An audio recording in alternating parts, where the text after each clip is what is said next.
بسم اللہ الرحمن الرحیم۔ السلام علیکم ورحمۃ اللہ وبرکاتہ۔ تمام معزز سامعین و ناظرین کو انفارمیشن پوائنٹ کے پلیٹ فارم پر ایک دفعہ پھر سے خوش آمدید۔ سامعین و ناظرین، ہماری آج کی ویڈیو کے اندر ہم جانیں گے کیا نیل گائے کی قربانی کی جا سکتی ہے۔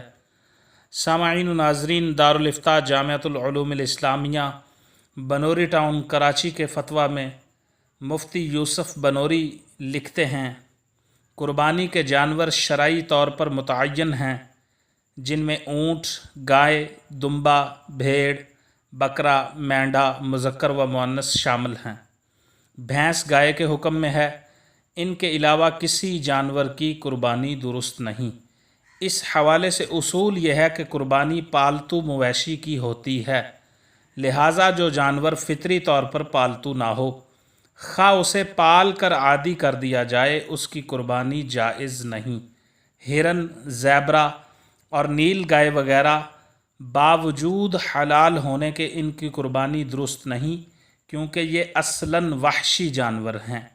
اگرچہ پالتو ہوں پھر بھی ان کی قربانی جائز نہیں۔ کیونکہ یہ اصلاً وحشی ہیں۔